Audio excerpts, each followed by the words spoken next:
Di antara megahnya Gunung Guntur, Cikuray, dan Papandayan, terhampar sebuah wilayah di mana alam dan manusia hidup berdampingan.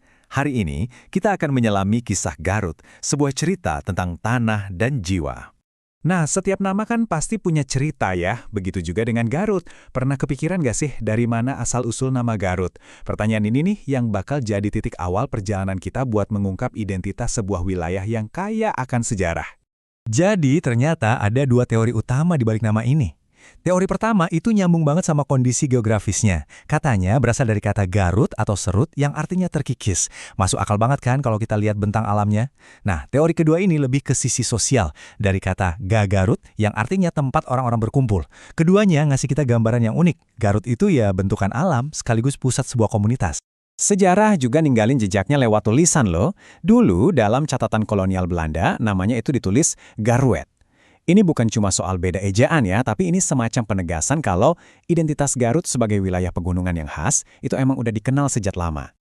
Oke, sekarang yuk kita putar waktu mundur jauh sebelum era kolonial. Soalnya, untuk benar-benar paham soal Garut, kita harus lihat akar kunonya yang tertanam kuat dalam sejarah salah satu kerajaan terbesar di Tanah Sunda. Betul sekali. Wilayah Garut yang kita kenal sekarang itu dulunya adalah bagian yang tak terpisahkan dari Kerajaan Sunda Pajajaran. Inilah fondasi sejarahnya. Disinilah budaya dan tatanan masyarakat Sunda pertama kali berakar dan berkembang. Nah, yang menarik, setelah Pajajaran runtuh, Garut ini bukannya kehilangan identitas, malah sebaliknya, ia jadi semacam benteng pertahanan buat budaya Sunda. Apalagi didukung sama tanah vulkanik yang subur banget, wilayah ini langsung berkembang pesat jadi lumbung pertanian dan peternakan yang menopang kehidupan masyarakatnya. Dari akar kuno, kita loncat ke sebuah momen yang jadi titik balik dalam sejarah modern Garut. Sebuah peristiwa penting yang ngebentuk identitas administratifnya seperti yang kita kenal sekarang. Perjalanannya tuh gini, dimulai dari era kerajaan kuno, terus lanjut lewat periode transisi kekuasaan, sampai akhirnya muncul kebutuhan yang mendesak banget buat bikin pusat pemerintahan yang baru dan lebih strategis.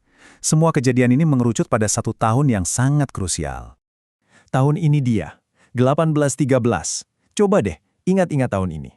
Karena inilah momen di mana Garut yang modern secara resmi mulai terbentuk. Dan inilah hasilnya. Tepat di tahun 1813, Kabupaten Garut resmi dibentuk. Pemicunya apa? Karena ada pemindahan pusat pemerintahan dari Limbangan ke sebuah lokasi baru. Ya, lokasi yang kemudian kita kenal sebagai Garut. Inilah momen kelahiran sebuah kabupaten. Sejarah itu kan bukan cuma soal tanggal dan peristiwa ya, tapi juga tentang manusianya. Sekarang, mari kita lihat lebih dalam soal karakter, nilai-nilai, dan semangat masyarakat Garut yang dibentuk oleh tanah tempat mereka tinggal. Ungkapan ini menurut saya ngerangkum esensi masyarakat Garut dengan sempurna. Ada hubungan yang dalam banget antara kesuburan tanahnya dan ketangguhan jiwa penduduknya. Keduanya itu saling membentuk dan saling menguatkan. Lantas, apa aja sih pilar utama yang membentuk masyarakat Garut? Pertama, jelas nilai-nilai Sunda dan kearifan lokal yang dipegang erat-erat. Kedua, spiritualitas yang kuat. Ini kelihatan dari banyaknya pesantren di sana. Terus, ada juga kekayaan seni dan kerajinan yang khas. Dan yang gak kalah penting, semangat perjuangan mereka. Ini yang menjadikan Garut bagian penting dari sejarah perlawanan terhadap penjajah.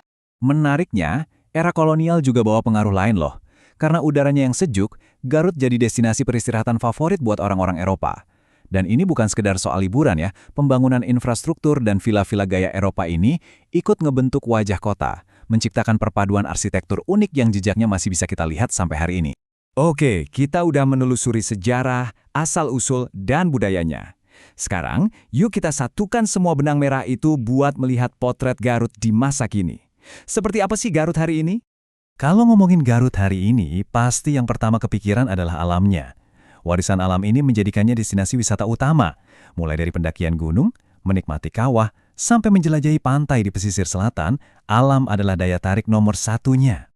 Tapi Garut itu bukan cuma tentang pemandangan indah, ia tetap jadi pusat yang hidup bagi budaya Sunda. Tradisi, seni, dan kearifan lokalnya terus dilestarikan dan bahkan terus berkembang di sini. Dan tentu saja, warisan agrarisnya terus berlanjut. Berkat tanahnya yang super subur itu, Garut tetap menjadi penghasil penting berbagai komoditas pertanian sampai detik ini.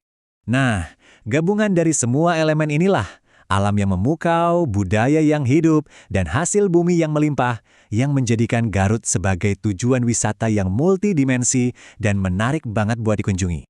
Jadi kita tutup pembahasan kita kali ini dengan sebuah pertanyaan buat direnungkan.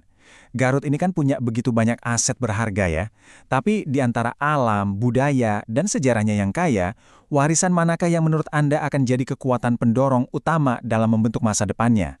Kisah Garut masih terus ditulis. Terima kasih sudah menyimak.